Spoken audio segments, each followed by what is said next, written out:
So this is the MS Views and News 2025 MS Wellness Summit. Today's program is sponsored by Novartis and Sanofi, and I want to thank everybody for stopping and seeing our exhibitors here, and we give them a round of applause. Let's thank them all. Thank you. Dr. Flavia Nesson is from the University of Miami. Go Canes, right? I'm going to let her explain herself to you, talk to you about what she does, and she's got a great conversation to speak with you about. Thank you.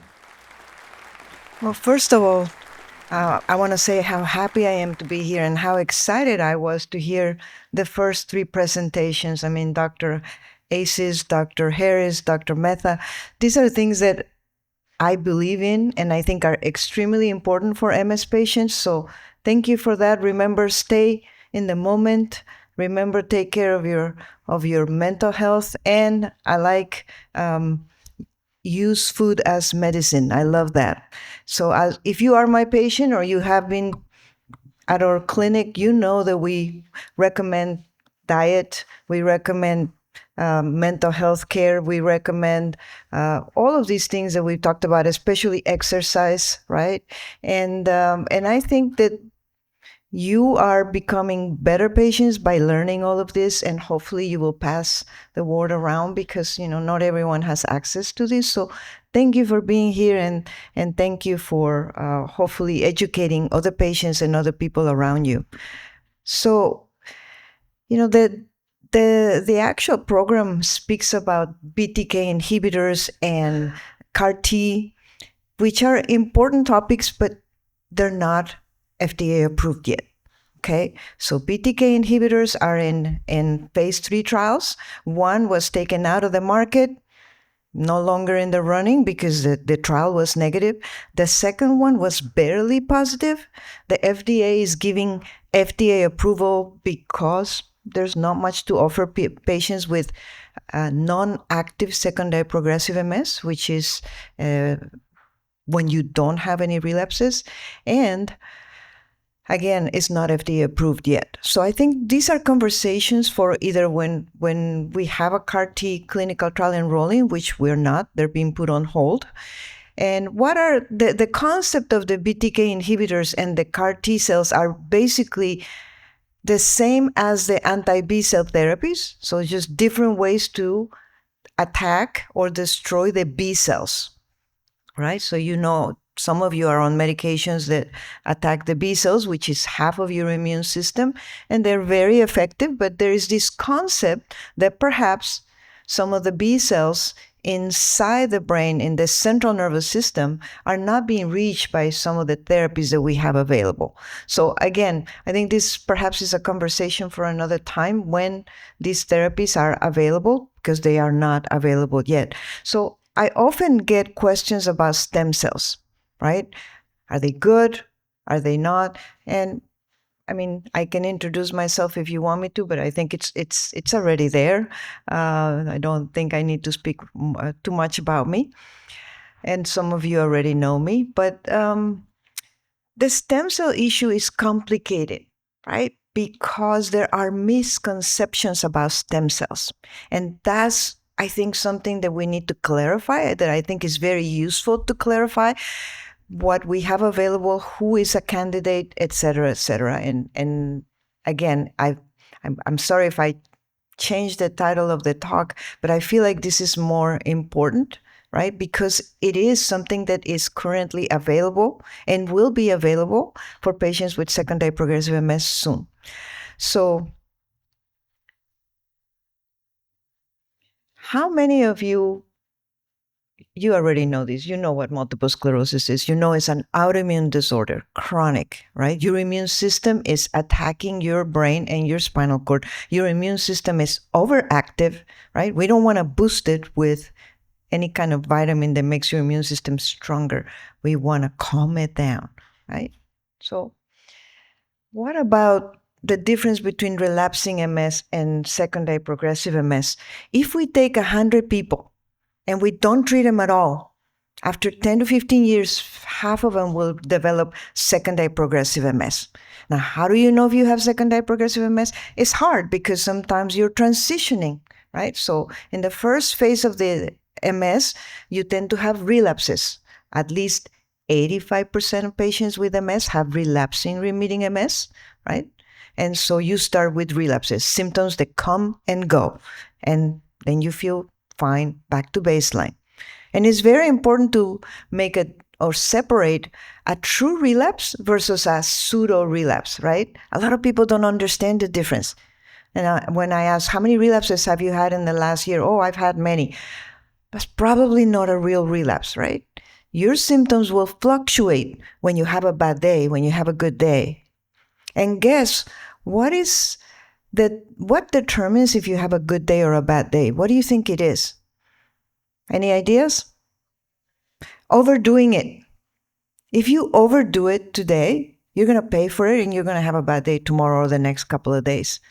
So one thing that our previous speakers didn't mention is that MS has very significant fatigue, which makes it difficult to exercise. And therefore, it's a struggle. If I exercise, I feel tired. And if I feel tired, I don't want to exercise. So what's the key? Number one is to not overdo it on a daily basis. And number two is to do a little bit of exercise slowly, and then increment the exercise gradually until the exercise gives you energy and not, I'm going to go to the gym today for an hour and a half and then I'm going to sleep for a week, right? Because you're exhausted. We don't want that. But exercise is the best thing you can do for fatigue. And it is something that sometimes people don't understand. But going back to the secondary progressive MS, with the medications that we have nowadays, it's no longer 50%. Right? We don't know the exact number because we cannot take everyone and follow you over time and not treat half of you to see what happens, right? And who develops secondary progressive MS. But in some follow-ups that go up to 6 or 7 years, we do know that the number of people that are developing secondary progressive MS had gone down to 30-some%. And that was a few years ago. And now we are not only diagnosing patients earlier, but treating them earlier. And I'm sure that's making a difference in terms of transitioning into secondary progressive MS. But we do also have a lot of people that were diagnosed 30 years ago, 40 years ago. Maybe there weren't any treatments available. Maybe they weren't put on treatment, maybe, etc., right? And they are developing secondary progressive MS now. And unfortunately, we have done a wonderful job at stopping relapsing remitting MS, stopping relapses, right? But we're still learning about how do we stop progression, right? We don't have a good handle on progression. We're trying to understand it. The MS Society and everyone is focusing on funding research to learn what we can do about secondary progressive MS, right? Because we don't want people to lose their ability to function slowly. So we talked about this already. Now, on top of the fact that secondary progressive MS is very difficult on the person, the cost is also an issue, right? Physical therapy, etc. So this is one of the reasons why stem cell therapies are also a good option. It's not only the fact that you don't do medication every month or every year or twice a year or whenever the medication is due every day, but you do a treatment and it may last for many, many years, okay? So we used to have 17, now we have up to 25. But the medications that we use, what do?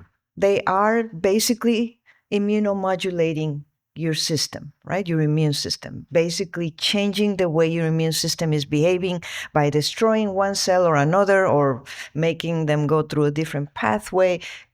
There's multiple mechanisms of actions, but they're all working on the immune system, right? Trying to modulate and stop the inflammatory response. But what if we could eliminate those bad lymphocytes that are attacking you? What if we could get rid of them and they wouldn't attack you anymore, right? So that's the main concept of a stem cell transplant. So I'm going to talk to you about two different types of stem cell transplant. One is called hematopoietic, which means blood. Heme for blood or for, and this is a red blood cell, okay? So the other type I'm going to talk to you about is mesenchymal stem cells or bone marrow-derived stem cells, and that's two different things. Now, anyone knows what a stem cell is? or what they do? What is a stem cell? Any volunteers? Okay, so a stem cell is a pluripotent, a cell that can turn into anything.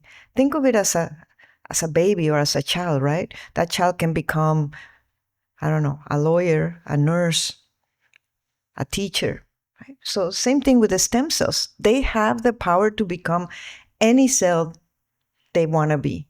Now, do we know as scientists how to turn a stem cell into a neuron, a brain cell?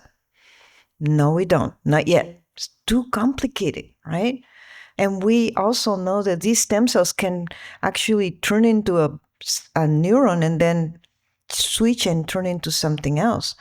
So the mechanisms, the higher intelligence that is actually guiding these cells to turn into whatever they're supposed to are too complicated for us to understand, right? And they start when the baby's not even a fetus, right? When it's just a few cells. But there are a lot of misconceptions about stem cells. And one of the misconceptions is that we as adults don't have any, but we do. They're everywhere. So we do have stem cells. Okay, so what about other misconceptions? It's a drug. No, it's not really a drug. Okay? The reason it can be called a drug, for example, and we'll talk more about it later, is if I take some stem cells out of your body and I manipulate them in any way, they become a drug, and now the FDA has to give its approval to use them in a research trial. Right? So that's the problem with taking your cells out and even just culturing them and making them stronger and more viable. That's enough for the FDA to say, oh, you're manipulating them. Now it's a drug, and now we need to oversee this use of stem cells.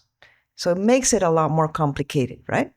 Okay, another misconception. All transplants are the same. No. If we're talking about blood stem cells, okay, not all transplants are the same. And I will explain to you why. People say, well, this is a whimsical approach. You don't have enough evidence that this works. Actually, stem cell transplant, even in MS, is being studied for the past 30 years, since 1995. Most of the research was done in different sites. One site, so University of Ontario, University of Northern California, etc.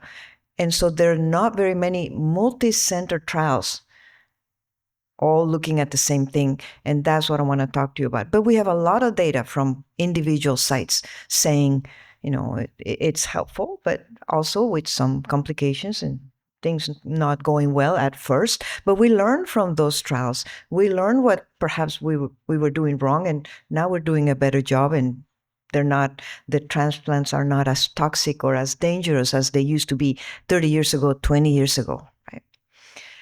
Is it true that there's financial motivation from people that are doing the stem cell transplants? Not in the United States, because we have to do it through a clinical trial. I cannot give you stem cells even if I wanted to, unless I make you a part of a clinical trial. Now, if you go to Costa Rica, if her has stem cell transplants, or Mexico, or China, or Israel, right? You may be able to pay $30,000, $50,000 and get stem cells. But do we know if they are good quality stem cells? And we don't. So when people ask me, what do you think about me going to, Costa Rica? I'm like, I cannot tell you that you should or you shouldn't. I just wouldn't do it if I were you, right? Because we don't know the quality of those stem cells. They're not being regulated. And personally, I've seen some of my patients go to Mexico and get stem cells, and they didn't help, or they had some complications. So I'm not a big fan of that, right? And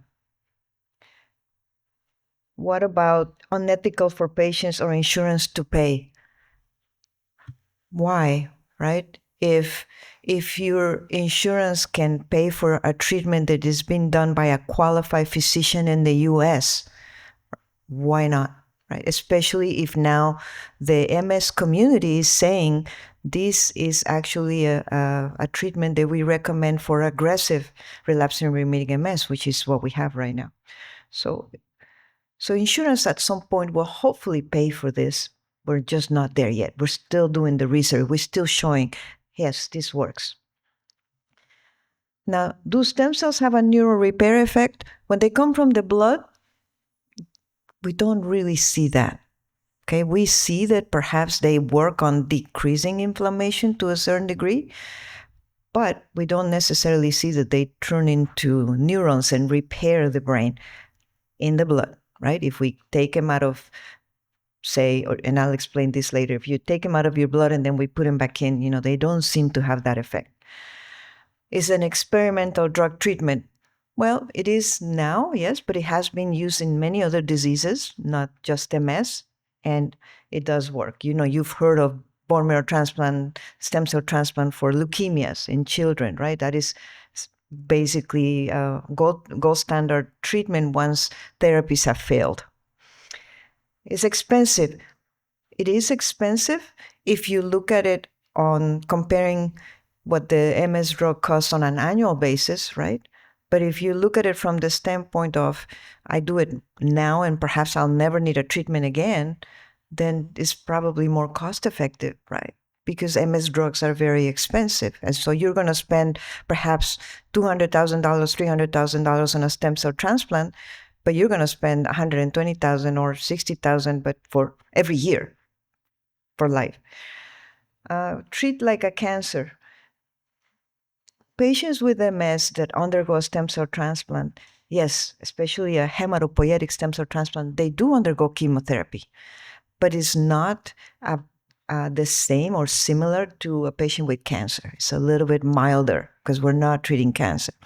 And then a more intense regimen is better. So this goes back to there are different regimens out there, right?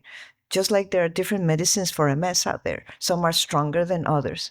And some stem cell transplants are more aggressive than others. And has anybody taken a group of patients with MS and another group of patients with MS and compare the two types of stem cell transplant and the chemotherapy that we use for that? No. Unfortunately, no. We've not done that. We have done one clinical trial, multi-center trial with one type of therapy, and then another one that is currently ongoing with another type of therapy, one more aggressive than the other. And as with any MS drug, we are not going to be able to say, okay, well, based on the results of this trial with a very aggressive chemotherapy regimen, and versus this other multi-center trial with a less aggressive chemotherapy, these patients did better. You can't do that because the patients are different. You would have to have them in the same trial, right? So I've actually tried to talk Dr. Richard Bird into following his patients long-term and showing how they're doing 10 years later, 15 years later, 20 years later after a transplant. I'm sure most of you have heard of Richard Bird from Northwestern University. So we're going to present some of his trial.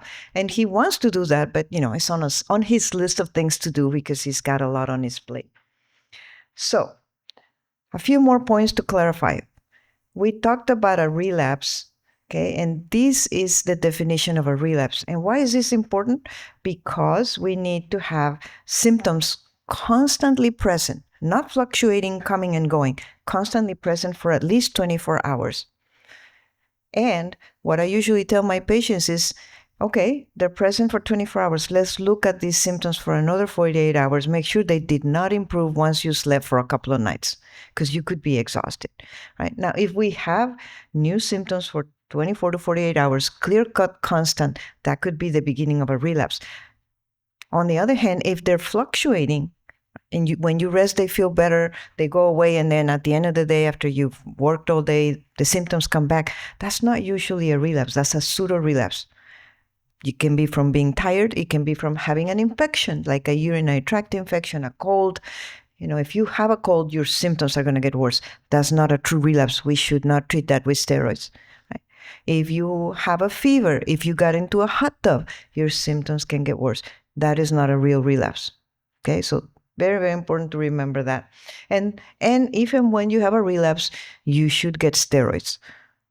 But if you don't have inflammation in the brain, if we get an MRI, you're telling me, Dr. Nelson, I think I'm having a relapse. And I say, okay, well, let's get an MRI and make sure. If we don't find any enhancements, any inflammation. So enhancement means the gadolinium that they give you in the vein is going to leak into a lesion because the blood-brain barrier is broken and there's inflammation, right? So I don't have a picture of the MRI today, but most of the lesions that you have in your brain are just scars, right? The only time they are active or enhancing is when they're new, and that doesn't last more than 2 weeks, 4 weeks, 6 weeks max. So when a new lesion shows up, it's usually inflamed. The gadolinium is going to leak into it, and that's usually a new lesion, but all lesions can reactivate. And then that is when you usually have symptoms that will give you a relapse.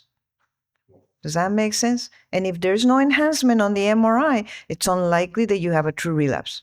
Although sometimes, things, they don't do the MRI properly. They don't wait 5 minutes between the contrast and when they take the picture, and then the contrast didn't make it to the brain. So that can happen too. So sometimes if the person knows themselves very, very well and I'm sure this is a relapse, then maybe we should treat it, right? And err on the side of caution. So always important to talk about this. So when people have relapses despite being on therapy, and they've tried one and they had a relapse, and they've tried another one and they had a relapse, that's when we call it aggressive relapsing remitting MS. And why is this important? Because these are the patients that qualify at this point. These are the only patients that will qualify for a stem cell transplant. The FDA doesn't want to treat people right after diagnosis because this treatment is aggressive, because this treatment is more aggressive than most drugs we have, right? A lot more side effects. And so therefore they're saying, okay, fine, you can treat the patients that don't respond to any drug and are still having relapses despite treatment. So DMT, you're going to see this term again, is just your medication for MS, disease-modifying therapy. So we're modifying the disease in a way it behaves. And these are all the ones available. Now, what is EDSS? Is a measure or actually a scale for disability. So we use this a lot in clinical trials, and you're going to see it on the screen. We use this to see how well you're doing. And we also know that if your EDSS is around, 6, actually, you're going to be having some trouble walking and maybe using a cane. Okay, so when somebody has an EDSS of 1 or 3, they're doing really well. 4, maybe you find some abnormalities on exam. Between 4 and 6, people are doing okay, but not great. And then after 6, that's when people are slowing down. Their legs are not responding as well. They're having some difficulty walking. And then an EDSS of 7 is not being able to walk, right? So most of the scale is based on ambulation because that's the most important thing for MS for most people. But we do take into account cognition, sensory problems, bladder issues, everything that could possibly cause a symptom in MS. And we take it all into account and add it all up, and you basically have a number. But the number is mostly for clinical trials because that way we can average the information and see if the drug is working or not. Okay, so this scale, we use it mostly in research for clinical trials. We're also starting to use it in the clinic, and I'll tell you more about it in a minute. Okay, so this is one of the most important evaluations that we use to see if you're deteriorating, if you have difficulty ambulating, like, starting the progressive phase. We measure how fast you walk 25 feet, and it's called the time 25-foot walk. Right? And normal should be between 5, 6. So if it's more than 8, that's abnormal. Okay. Now, moving forward to the very first clinical trial they showed in a multi-center trial, not just one site, not just one hospital, but a multi-center trial, that the hematopoietic stem cell transplant was better than disease-modifying therapies, was in 2019 when Dr. Burt actually published his paper. And you can see my name here somewhere. I don't know. I don't see it from here, but it should be in there.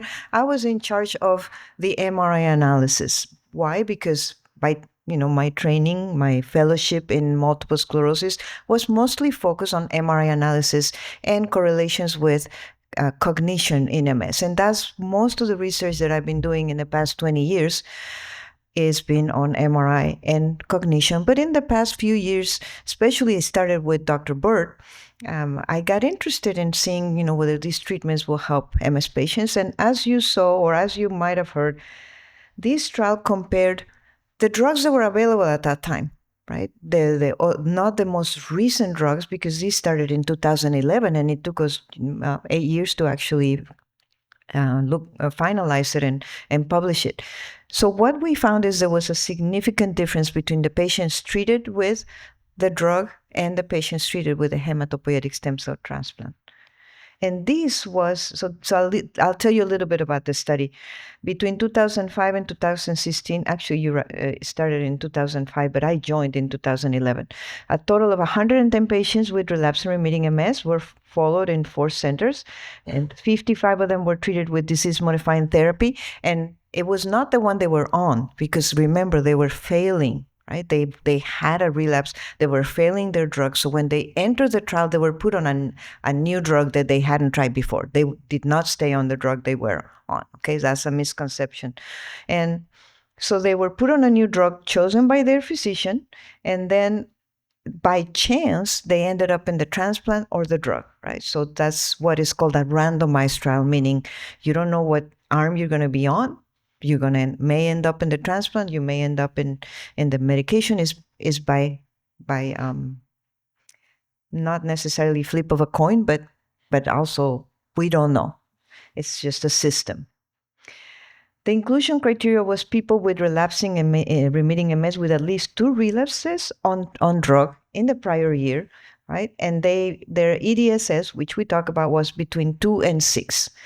Why? Because after 6, most people are secondary progressive MS, and we know from previous studies that this particular transplant doesn't work in progressive MS, okay? Which is why we're going to talk about the second type of transplant that may work in secondary progressive MS. So after 1 year of treatment, the patients that were on the DMT group that had progression were actually allowed to cross into the transplant. So there were 926 patients who were considered for the trial but did not meet criteria, because it's not easy to meet criteria for this kind of transplant. You need to be extremely healthy, right? You have to have a clean bill of health before you enter a transplant.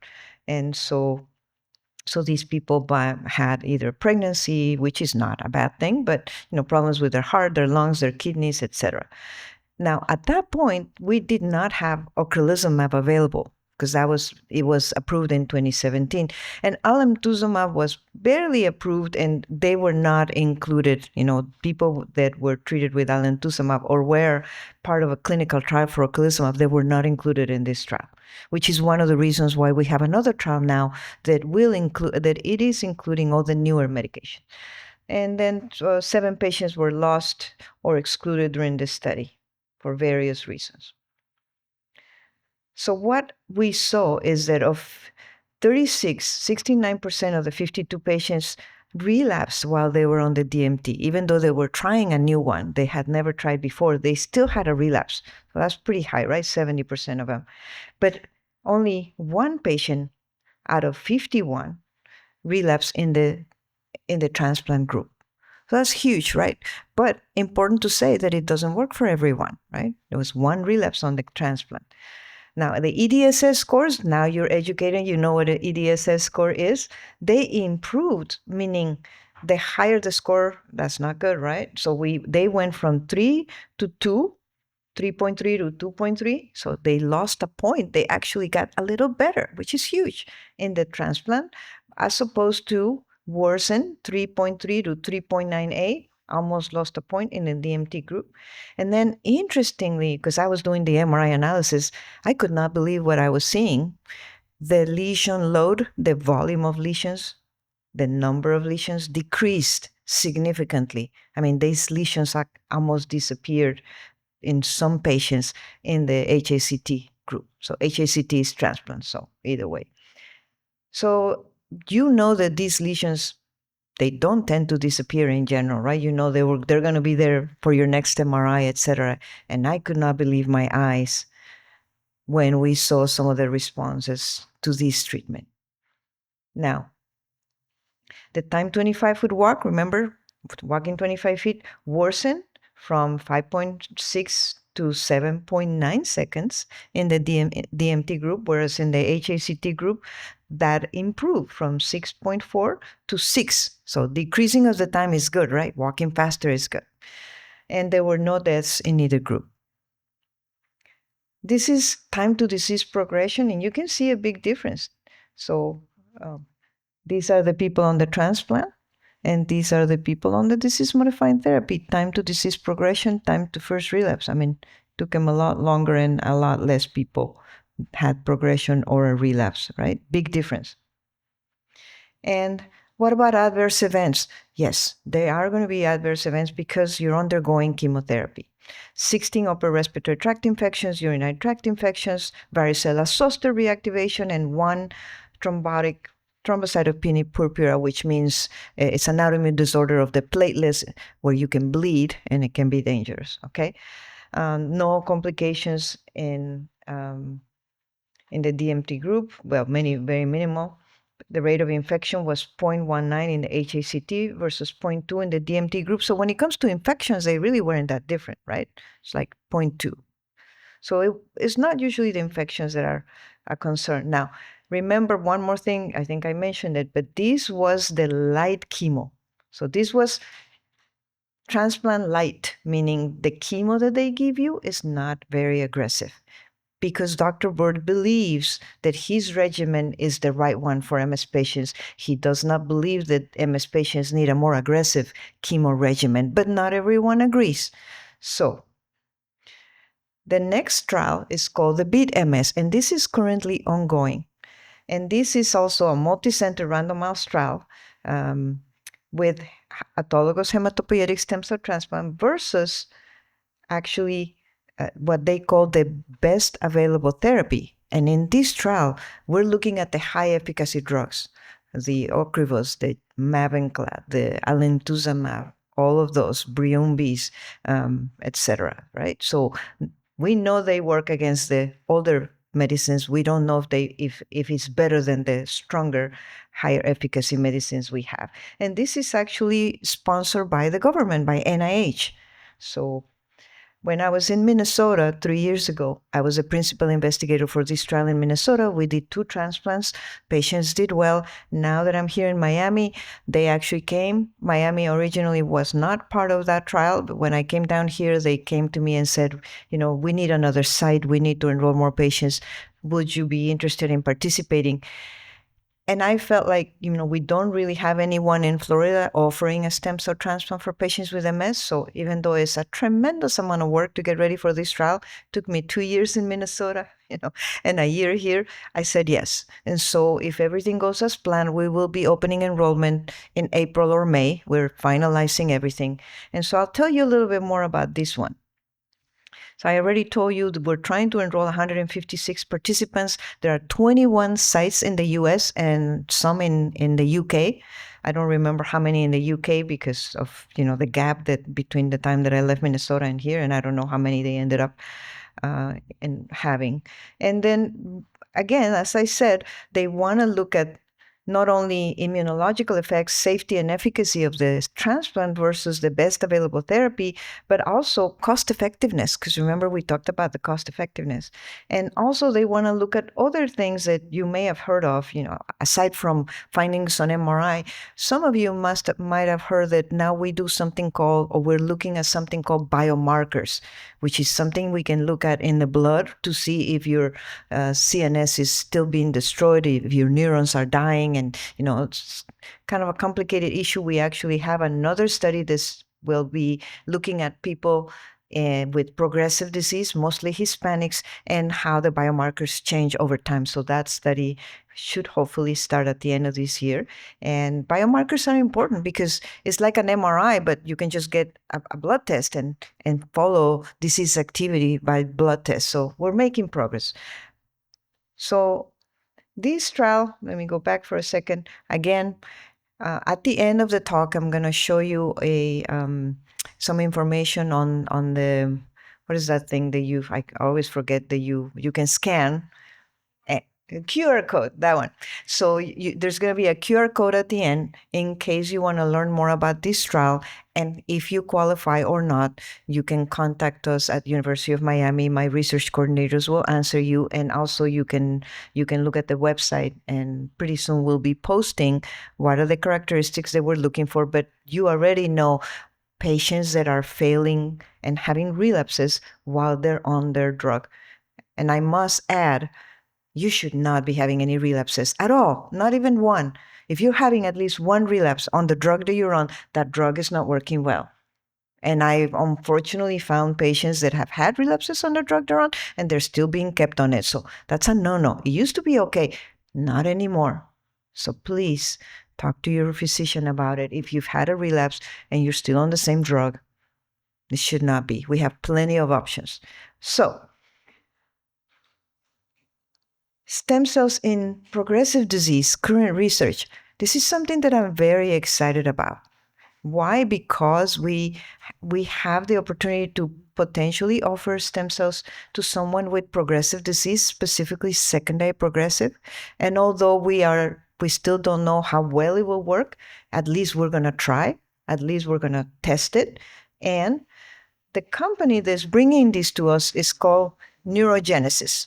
And I'm bringing it up because Neurogenesis is the company that has done the most research in stem cells in progressive disease and has shown that their product called NGO1 may differentiate into cells from neuronal lineage, and their ability to promote neurogenesis, meaning growth of neurons, neuronal survival and protection, and in vitro and in vivo systems have suggested that these cells may be effective in the management of neurological diseases. In other words, what they're doing is using the stem cells and injecting them intrathecally, meaning as if you were getting a lumbar puncture, but what we're going to be injecting is stem cells. And based on animal models, they have seen that if you take these stem cells and inject them directly into the spinal fluid, as if you were getting a lumbar puncture, they may produce some factors such as BDNF, which is also stands for brain-derived neurotrophic factor, and stimulates cells to grow, right? And then there are others, and these factors protect your nerves and your neurons and your brain cells from dying and make them stronger. And also there's promotion of neurofiber regeneration and potentially remyelination. So obviously we cannot image these with an MRI. It's very difficult, but they've seen it on mice. They've seen it in vitro. It's happening. And so it's kind of exciting to me. So again, these are called mesenchymal stem cells. They're adult stem cells. They live in your bone marrow, okay? And this is a phase 2b trial. So there has been a phase 2b trial in Israel already, and in that trial they included both relapsing remitting and early secondary progressive MS, and they saw some very good results even in the extension of the trial.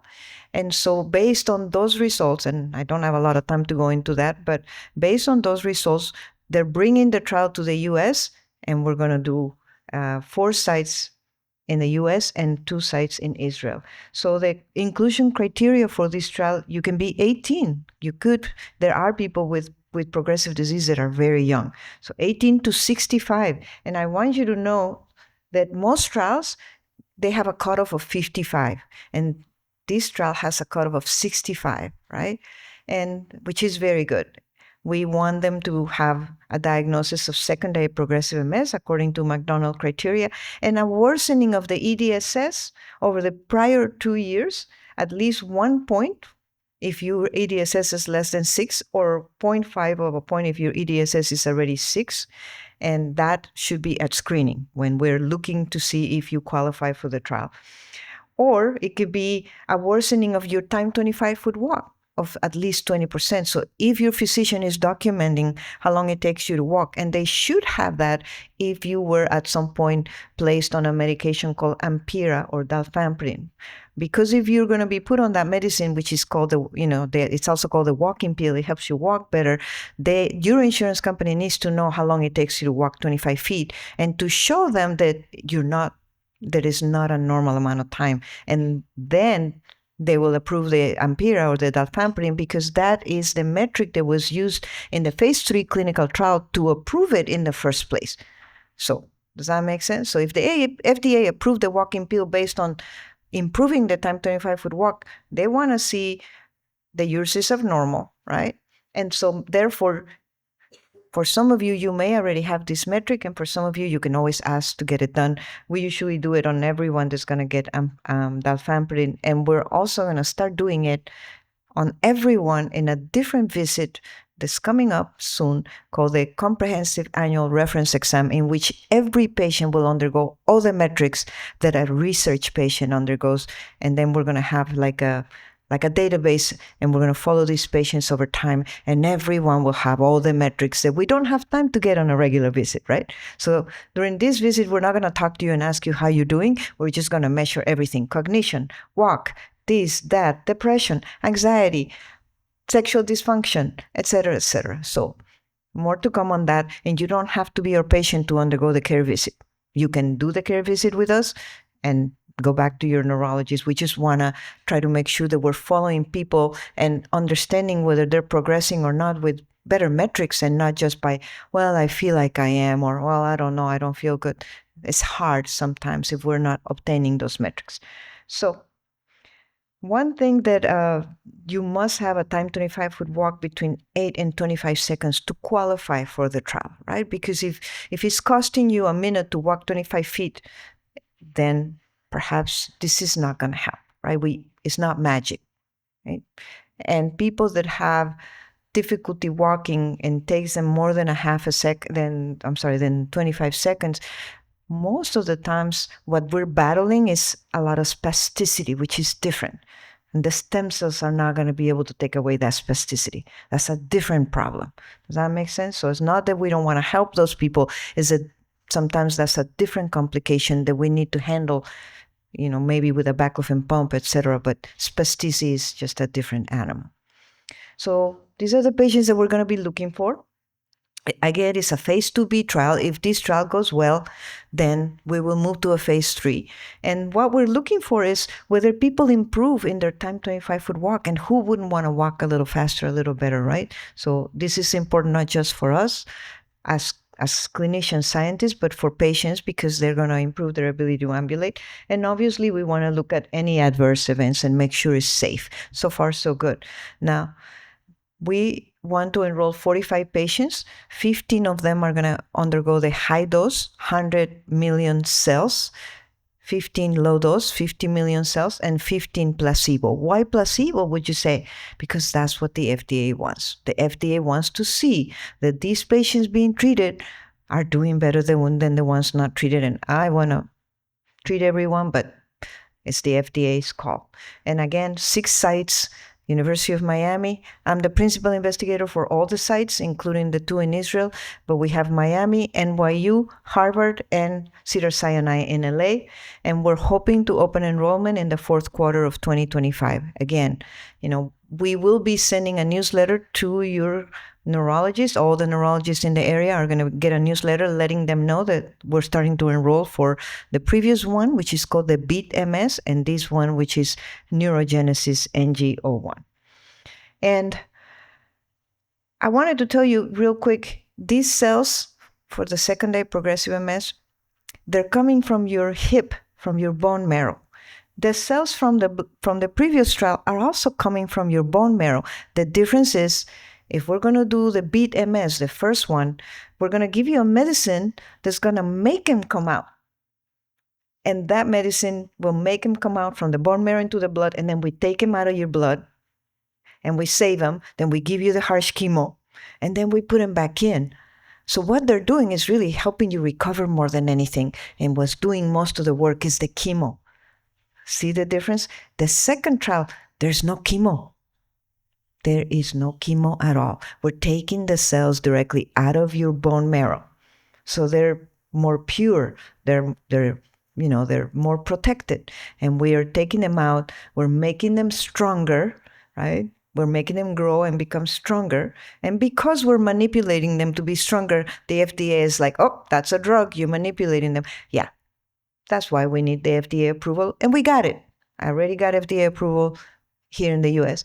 And then those cells that are stronger, we're going to put them back in directly into the space where the fluid, the base of your brain and your spinal cord, is going to take these cells and just keep bathing the brain and hope that we will create some repair. So from the moment I heard about this trial, and that was almost 3 years ago, I said, I'm in.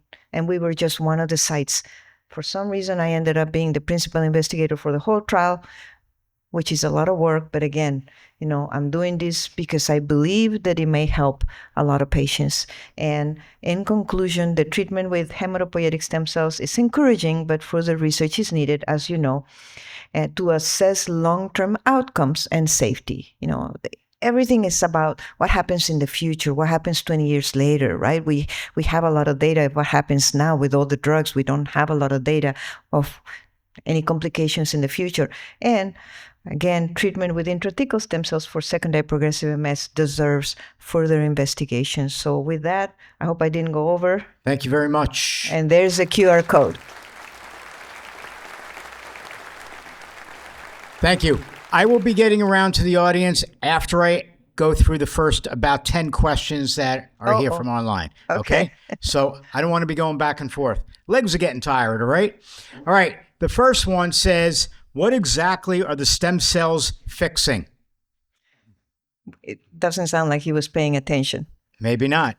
So what they're fixing, like I said, for the blood ones, they have anti-inflammatory powers, but they do not turn into brain cells or anything like that. For the second ones that come directly from the bone marrow, as I was saying at the end, they look like they stimulate brain cell growth. They create different factors that will stimulate remyelination, and they've seen this in animal models. Okay, thank you for that. Next one I have for you, and that is when you spoke about doing this with Israel, are you speaking about what's going on from Hadassah Hospital? That is correct. Dr. Carusis from Hadassah Hospital. I was just going to ask you if it's Dimitri Carusis. Dr. Dimitri Carusis and his team are the ones that have the most research done in this, and we are collaborating with them. Awesome. Thank you. I know him well, so I'm going to ask him about what you're doing with him, all right? All right. All right. Next,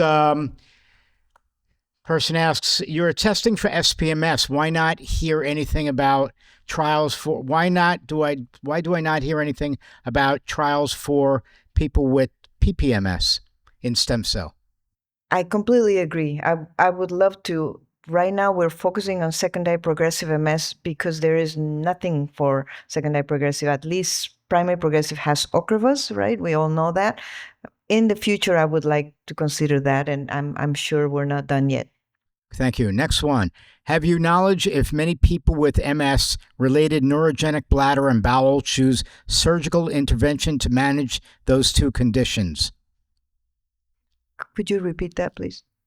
Have you any knowledge if many people with MS-related neurogenic bladder and bowel issues choose surgical intervention to manage those two conditions? Well, we have an excellent expert in neurogenic bladder, urologist, urogynecologist, expert in neurogenic bladder. And I know that she uses some implantable devices that are supposed to be very helpful. I don't know how many of my patients may have undergone that procedure, but certainly if you have a neurogenic bladder that has not responded to conventional treatment and medication, we refer you to this urogynecologist, and she can tell you if you're a good candidate for those implantable devices. Okay, thank you. Next, a person writes that they wanted to know more about shared decision-making. So could you please... Of course, I'll be happy to. Shared decision-making is something I believe in, right? I do not think giving you a multiple pamphlets and telling you to decide what medication you want to be on is the right thing to do, right? But I also don't think that you should make the decision without any guidance. I think it should be a decision that can be made together with your neurologist, right? Based on the pros and cons. Every patient is different. I like the case-by-case approach, right? I don't have a recipe. Everyone starts on this drug and then we move to this one. If that doesn't work, and then this. No, there's no algorithm. There shouldn't be. I don't believe in algorithms. I believe we should find the drug that is best for you. And I believe that you should be part of that conversation and understand, well, why that drug is the best for you or why not. And so if you are not being made part of the conversation and the decision-making process, I suggest that you reconsider your neurologist, right? Because you should be. But that's just my belief. Thank you. Next one writes, I live far from an MS center, and I'm not sure if I'm having a pseudo-relapse, as you say, or just a regular relapse. How can I be sure without having to drive 2.5 hours to get there? Well, think about what we said about what is a pseudo-relapse. Symptoms that get worse, but they improve on their own, they fluctuate, or they are associated with a being too tired, being exhausted, or having fever, or having an infection, or being hot, right? Heat is your worst enemy. We all know that. You go outside in the heat, your eyes get blurry, or your legs get heavy, right? I know people tell me, if I go to the grocery store, and after I walked in the grocery store for 20 minutes, if I come back and the heat just hits me, my legs feel like they're made out of cement, because you're already tired. That's not a relapse, right? You know it's going to get better after you rest. That's a pseudo-relapse. If you're not sure and you live in Florida, you can do a telemedicine appointment. And the only caveat is if we do telemedicine appointments in the whole, I have a lot of patients from outside Miami and even outside Florida and even outside the US, we just ask them to come to a face-to-face appointment once a year, which is not as difficult, right? The rest of the time we can do telemedicine as long as Medicare doesn't change that rule. But let's hope no. I believe they see the value of telemedicine, especially for people with MS. And we'll keep fighting that. So good, thank you. Next one is about B cells and T cells. Can you tell us how they fight with each other? So we used to think this disease was mostly about T cells, and then Dr. Ann Cross, very smart lady in St. Louis, Missouri, started looking at B cells saying, hey, B cells play a role. And, they didn't listen to her until, of course, somebody from Oxford, England said, what about the B cells? Then everybody paid attention. What's new? I'm sorry, I had to say that. But the bottom line is, the B cells are the ones that make antibodies, right? So when you get a vaccine and you expose your blood towards an antigen, right? Then the B cells create antibodies. But they also tell the T cells what to do. So when we figured out that getting rid of the B cells was probably a better idea than just killing the T cells or modulating the T cells, that's when I think we started treating MS more appropriately, which is why, like I said, so we can still treat both. There are medications that treat both B cells and T cells. There are medications that treat just the B cells, and there are medications that treat just the T cells. Don't let them cross into the blood-brain barrier. So the mechanisms of action are multiple, right? And by treating the B cells, you're actually affecting the T cells as well. So they're all kind of, they all interact. Okay, next one. You had made mention of doing research or something with whatever it was up to research metrics, and they want to know if that's going to include for people over 65, because people over 65 are excluded from the clinical trials. So how is UM's research metrics going to affect those that are over 65? That's a tough one. Sometimes it's not up to us. It's up to the FDA and to the IRB, right? The Committee for Protection of Human Subjects thinks that we shouldn't do research on people that are older than 65. So a lot of times it's really not up to us. It's about people that think they should protect you from research, which is a long conversation. But I agree, we should. Especially in progressive disease, I think. It's just that also when we're getting older, we're also losing our ability to ambulate just because we're getting older and we have arthritis, right? And we have back pain. And it's very difficult also to evaluate benefit if somebody has difficulty walking because their knee hurts, they need knee surgery, their back hurts, et cetera, et cetera. So that is what part of the issue is. How do we evaluate efficacy? And the other issue is the IRB and the CPHS protecting patients that think are more, they call it more fragile or more vulnerable, right? So Those affect those with the comorbidities at a later stage, yes? comorbidities, yeah, unfortunately, it's true, right? They're real. Okay, thank you. Next one writes, I am 65. When is it time to stop using an MS treatment? Because my doctor says since I've been well for so many years that he thinks I should stop. That's a tough one. I just attended ACTRIMS, America's Committee for Treatment and Research in MS, about 2 weeks ago in West Palm Beach. And there was actually a confrontation between one of the persons asking a question and Dr. John Corboy presenting the results of the DISCO MS, which says that only about 12% of people that they stopped medication on had any kind of MRI activity or relapses. Therefore, if it's only 12%, why not stop it? And I don't agree. I don't agree because they only follow the people for a very short amount of time. And then he said, oh, but we follow them for another year and their EDSS didn't change. I wouldn't expect it to. So I am of the belief that if I can protect you from having any relapses or any disability progression, and you're on a drug that is not toxic and is not giving you side effects or problems, why not keep you on a drug, right? If you cannot afford it or if it's just whatever, if there are issues with it, we can look for something that you can be on that may protect you from progression and relapses. By the way, they didn't really look at progression, they just looked at relapses. But even if you were not on any medication, a 1-year follow-up is not going to give you many relapses or many MRI activities. So if they're willing to follow those people for 10 years and they still prove that they're going to be okay, maybe it will be valid. But a lot of people disagree with stopping medication. And a lot of people feel like, if you have a relapse, chances are 10%, so go for it. What about the person that's having a relapse? Do you think they're going to be happy that they had a relapse and maybe ended up in a wheelchair because they were taken off? Is it worth the risk? I think that's a decision that you need to make with your physician depending on the risk that you're willing to take. And if I were your physician, I would say, let's just stay on something, something that is not very toxic, that is easy to take, something that will protect you to a certain degree. And if you tell me, no, I'm willing to take the risk, I will say, okay, fine with me. But I am actually on the side that says, do not stop disease-modifying therapy. Great, thank you.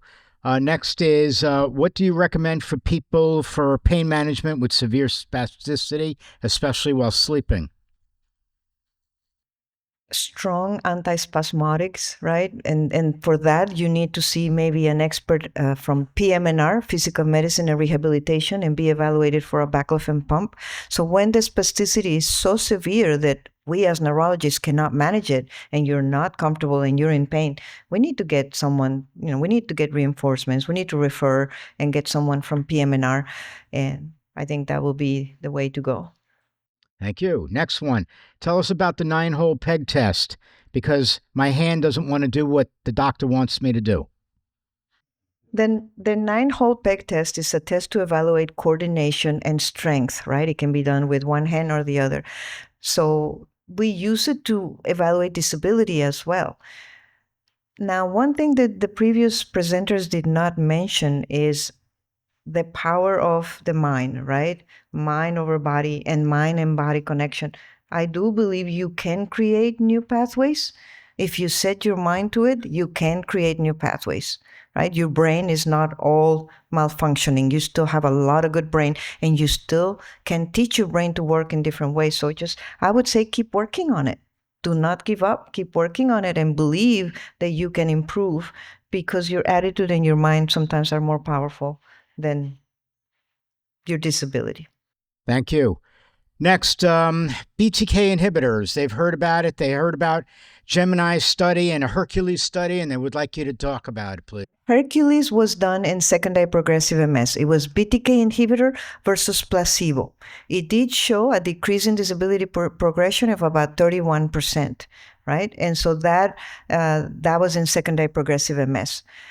In the Gemini study, it was the BTK inhibitor versus teriflunomide, And when it came to comparing reduction in annualized relapse rate or number of relapses, it was the same. Teriflunomide and the BTK inhibitor were about the same. So no advantage of taking a BTK inhibitor, which, by the way, is very toxic on the liver. And there've been some complications with liver toxicity, and that's going to be probably what the FDA is going to, make a lot of recommendations on, if in fact they approve it, which is currently in the process of being reviewed by the FDA. But when it comes to confirmed disability progression, right, there was a 28% difference between teriflunomide and the BTK inhibitor. But if I remember correctly, there were not a lot of people that progressed, because this is a relapsing remitting trial, right? So in a relapsing remitting trial, 10 to 15% of people have progression. And in these 10 to 15% of people that had progression, there was a 28%, 30% difference between the BTK and the actual teriflunomide, which is a good drug, I think, for both for progression and for people with mild MS. But what we don't know is this progression that the BTK inhibitor reduced by 28% compared to teriflunomide. Was it related to relapses, or was it pure progression independent of relapses, which is the one we care about? And they didn't talk about that. I don't know the details. I actually met with Sanofi at the meeting, and I asked them that, and they couldn't give me an answer. Why? Because it just sounds really good, right? 28% reduction compared to teriflunomide. But if it was related to relapses, that's not the progression that I'm interested in. I don't know about you. All right, so the person wants to know, with clinical trials, they've heard a lot recently about CAR T therapy, cellular therapy, and most people here probably have never heard of it. So if you can bring it up and talk about it, please. Yeah, so CAR T, actually, you can do it different ways. You can take cells from an MS patient and then do some interesting engineering and turn it into almost like a killer of B cells, right? So we take them out, engineering, put them back in, and then they go and attack the B cells, right? If we engineer them to attack the B cells, which is what they're doing. The CAR T can also come from a healthy person, and it can be engineered to kill B cells. So if it's coming from the same patient, there's not going to be any kind of rejection. If it's coming from a healthy donor, is not believed to create any type of rejection, but we don't know for sure. But the bottom line is, this is basically, like I said at the beginning of this talk, CAR Ts are basically a stronger anti-B cell therapy that will get into the central nervous system and will attack those B cells that some of the therapies we already have are not getting to. But we were in the process of making arrangements to start a CAR T cell with a company that decided to put the research on hold. These CAR T therapies are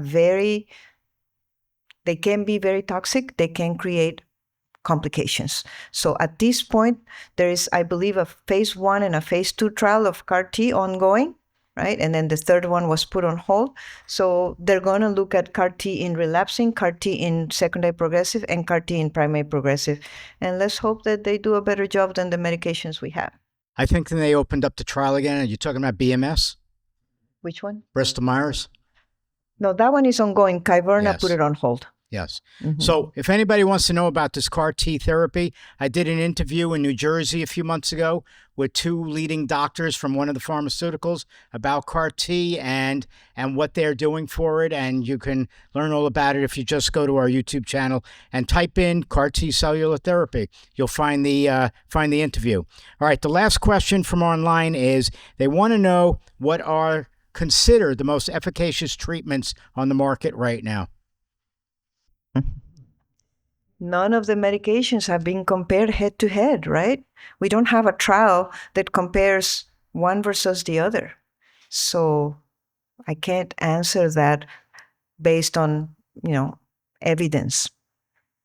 Thank you very much for everything. It's an honor for me because I'm your patient. Okay. You can't ask a question as you being her patient. She can't answer that because it's against her, allow what she's to do. I just want to know. As long as it's a general question. Yes, it's a general question. Why our primary doctors are not educated in MS to identify this condition ahead? Because I was diagnosed when I had a relapse, And to my surprise, I used to have this condition for a long time with silence lesion in my body. Yeah, that's a very, very good question. And we are doing everything we can to train general neurologists and primary care physicians. We just had a neuro update, it's called, and there was actually a primary care physician in the room. I was very happy to talk to him, and he really wants to learn about MS and not miss these signs and symptoms of MS. But it's not easy because number one, is a rare disease, although I just learned recently it's not as rare as I thought, because Parkinson's and MS have the same number of patients in the US. Did you guys know that? Don't we always think Parkinson's is more common? Turns out it's about 1 million people in the US for both. So, but it is considered rare, and the symptoms come and go. So that's what makes it difficult. That in order to catch it, you have to be thinking about it. You have to be considering it in the differential diagnosis. So we're doing everything we can to train and learn and help people learn about it. It's just wanted to confirm and understand that Dr. Burt's stem cell was to stop the MS, and you're saying yours will stop it and reverse? Okay, so you're saying Dr. Bird's treatment stops MS Yes. in relapsing remitting MS, correct? Yes. And then we presented a second trial, which is called the Beat MS. The principal investigator is Jeff Cohen at Cleveland Clinic. And that one is going to have a stronger chemotherapy regimen, but that one is not done yet. So we don't know what's going to happen in the future. And then I presented a third trial that's coming up for secondary progressive MS that will hopefully, and that one has no chemo at all. And that one, we hope to repair the central nervous system in patients with progressive disease. Does that answer your question? Yeah. So if someone who did Dr. Burt's stem cell, could they be qualified for that one too? If someone had a transplant with Dr. Bird, can they join the Beat MS? Yes. No, unfortunately, that will disqualify you. You cannot have a history of previous stem cell therapies in neither one, the secondary progressive or yeah. Thank you. And I agree with you on the DISCO study. So thank you for respecting older people. Question for you. Now that we've had these therapies, different kinds of therapies for about 30 years, do we have any sort of database that lets us know what the side effects are long term? For instance, is there a higher incidence of certain kinds of cancers with certain kinds of drugs? Anything that we could look at? When you talk about certain kinds of cancers, the one that comes to mind is a drug that we don't use anymore, mitoxantrone. Right? So mitoxantrone was used a lot back in the days, I don't know, between 2005, 2010, something like that. And then we realized long-term, it could give people leukemia and heart disease. So we're no longer using it at all. When it comes to some of the drugs that we have right now, I would say we haven't really seen. Remember that we saw a signal for malignancy in some of the phase 3 trials for the MS medications, but we haven't seen the same signal in the post-marketing phase or time, right? We haven't really seen that. But we still cannot say, oh, well, there is no risk. We always try to make sure that the patient is aware that there is a potential risk, increased risk for malignancy. And if they have a strong family history, then perhaps these drugs are not the right one for them. Why? Because we cannot be 100% sure that there is no risk, but we haven't seen that signal since approval, FDA approval. Does that answer your question? Yeah, I'm just wondering if there's a database, if there's anything that any information that we can have access to so that we can see it. Well, the most of the data comes from each particular company. They are collecting that data. When it comes to the FDA collecting that data, it would require for physicians to report it. And I think that's where things go wrong, that we as physicians, we don't always report every complication. The pharmaceutical companies, I have to say, they're very good about anything that goes wrong with their drug. They want to know about it, and you have to submit all the forms, and they'll be on top of it. And I respect that. when it comes to the FDA, they're not going to go and ask, are you having any problems with any of these drugs? We have to report it, and it's very time consuming. So I would say, I don't know for sure that we have a database. Maybe Stuart, you may know, database with that would be available to patients to see to look for long-term complications of the DMTs. So through the consortium of multiple sclerosis centers, that would be the place to ask, okay, because they would be the ones that would have those answers. Yeah, I honestly don't know that we do. CMSC. And if you don't know how to get there, then just contact me and I'm sure I can tell you. All right. Wait, Maria, over here, then I'll go there, and then I'll go there. Hi. I've been on Ocrevus for 5 years, or I started 5 years ago. In the last 2 years, my CD19 or B cells, they keep coming back 0. So my doctor started checking my blood work, my request every month, 2 months, and it continuously comes back 0. And it's been coming back 0 for almost 2 years now. So I keep saying, hey, let's wait till we get something and then we do the medication. What's your opinion on that? Well, I have a controversial opinion on it. I'm not sure the Ocrevus people are going to be happy with the answer, but I think it's the right thing to do. To wait, yes. Thank you. Next.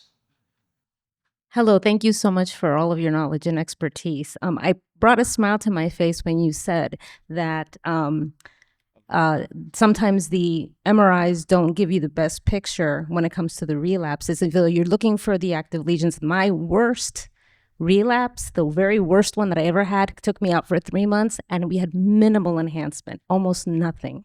So I don't know if it was because of the MRI, the way they did it, that did not show. So it was kind of like, I found that strange, that my worst one. And something else, I'm a patient at UM, and before, stem cell therapy was very much like no. I would mention it and it was no. And I'm sure some other people have had that, that experience with their neurologists. But is that now changing UM-wide, or is it just you specifically?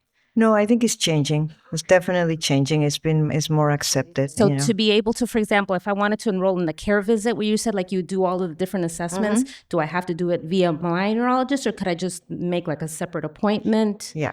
Or tell her when I go see her the next time, like how would that work? Yeah, you can ask your neurologist to refer you for the care visit. For the care visit. Yeah. On my next, because I have an appointment in the summertime, so I could include that. We should be doing the care visit by then. And then do you know of any possibility when they start doing more trials that there could be a way of using stem cells to maybe prolong the remission before you start to look at secondary progression, like make that, that sort of relapsing, remitting, the stable phase to elongate it? Is that something that they're looking for? So that way you have less progression, even more less progression to secondary progressive. I like that idea. I love it. We got to start somewhere, right? And remember that it took 30 years for the hematopoietic stem cell transplant to get here, 30 years. And now we're starting with this therapy from Israel. I would love to do that, but it's going to take some time, but I think we will get there. And I just wanted to tell you right next to her, there is a trial, an ongoing trial looking at taking people off anti-CD20s under the premise that the B cells that come back healthier, and people don't need to be on anti-CD20 long-term. So Amit Bar-Or in Philadelphia is actually doing that trial. He came to University of Miami earlier last year, in January or February last year, and specifically said that they are discovering that these B cells, after they've been suppressed for a while, are coming back healthier and not as aggressive and not as malignant, and therefore there is no need to stay on anti-CD20 forever, which makes a lot of sense to me, and therefore you can actually be transferred to or transition to something else. So for what it's worth, My doctor did mention that the B cells, if and when they come back, they may come back healthier. Right. And he Not as didn't malignant suggest as this. another option, but Yeah. I'm glad he said that to me. Absolutely. I had another question. So I have noticed that with the MS and that my brain goes into this I'm trying to have a conversation with you or multiple people, and I can't find the right words or verbiage, or I'm listening to something, and by the time I come up with something, the conversation has moved on. You're like a zero in a corner, and Yes, so that's frustrating. Join the crew. Join the first- company, all right? first I think of we're all all- like that. no, nothing for that though. No, yes, there are definitely a lot of things that we can do about that. But I want to tell you, number one, cognitive fatigue is real. So if you're tired, your cognition is going to be slower. Number two, anxiety and depression play a role in cognition. So make sure you're not anxious. Make sure you're not depressed. And number three, it doesn't hurt to establish a baseline. With a care visit, we can test your cognition, because the number one domain affected by MS is information processing speed, right? How fast you process the information, which is exactly what you're telling me. You can't catch up. So if your information process, The words. Huh? I can't yeah, even- and that's another one. So the second- information processing, and then word finding difficulty, and then verbal memory is also an issue, which also happens as you age. I have I found. was going to say numbers 4 and 5. Number 4 and 5, sleep, and 5, age. Yeah. Getting old, dude. So, but what I would recommend is that if you're sure you're not depressed, your anxiety is under control, and you know that it's not happening when you're really tired because you worked all day, then do a neuropsychological evaluation, and then there are medication you can take to help. Absolutely. Okay. All right, thanks. So before I go to the next question, you had made mention about things that they couldn't talk about once upon a time, and now they're talking about it. But remember when everybody had questions for the doctors? When is medical marijuana coming out? And they said, no, we can't talk about that. And then it became approved, and then they're all talking about it. All right, same thing. Hi, I've had MS for over 42 years.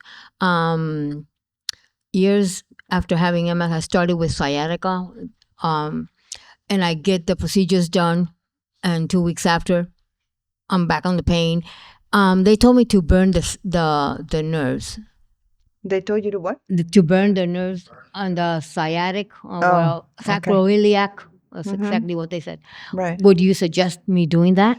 I cannot give you advice cannot on know? medical care. I'm sorry. I'm just here to talk about, MS in general.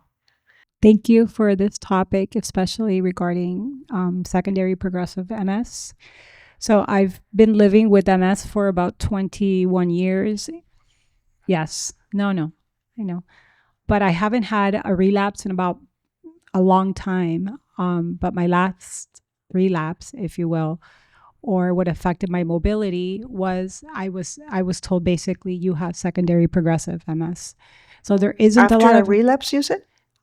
that's what they called it, a relapse, because all of a sudden your topic and just how you're approaching everything, it's very interesting to me, because there isn't a lot of information on secondary progressive. So I said the extent of how long I've been living with it, because all of a sudden, you have mobility issues, you must have secondary progressive. No, that's not necessarily true. So, and Yeah. let me clarify. So, disability and mobility issues can come from a bad relapse that you didn't recover from. That is called relapse-related disability. Okay, and then there is something called PIRA, progression independent of relapse activity. That's different. So, how do we know? How do we know if you have secondary progressive MS or this is from a relapse? If it happened right after a relapse, it was related to irreversible damage from a relapse. If it's happening in between relapses, you're actually gradually getting worse. You're losing ground in between relapses, or you're gradually getting worse and you haven't had relapses for a long time. It's hard to know for sure. That's why diagnosing secondary progressive MS is not easy. But if you've had the disease for 10, 15, 20 years, you haven't had a relapse in a few years, and you're gradually getting worse, it's most likely progression. But again, we don't have a good handle on it. And now we're realizing that if we stop all the relapses with all these wonderful drugs that we have available, that sometimes people still progress even early in the disease. They lose a little bit of ground. So we're learning a lot from being able to manage and control the relapses. We're learning that perhaps people are losing ground anyway. And I believe it's got something to do with neuroplasticity, right? Ability to repair, which is why it's important that you do everything that they talked about this morning.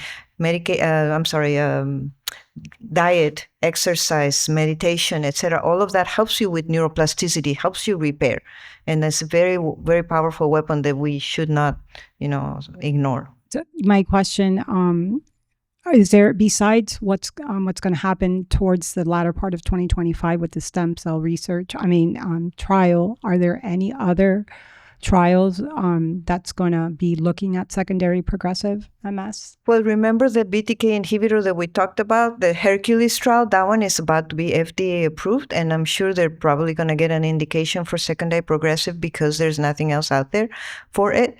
And I know there are other trials also in the works for progressive disease, CAR-T, BTK, and I think there are others. Can't remember the names right now, but my feet are freezing, so I can't think straight. I'm sorry. Anything else? No. So we're going to end this. It's very late already. Okay. I want to thank you for being here. Awesome. Thank you very much. Thank you. I want to thank you all for being here today. Again, I have to thank Sanofi and Novartis for supporting this program. And of course, for all of our exhibitors that we hear today, we give them a round of applause. Yes, thank you. And all of you. We can't do these programs without all of you. So I want you all to give yourselves a round of applause. Thank you. Caregivers out there, thank you for being here. My own staff, our AV team, thank you. We're on the road again shortly. Thank you. Bye-bye.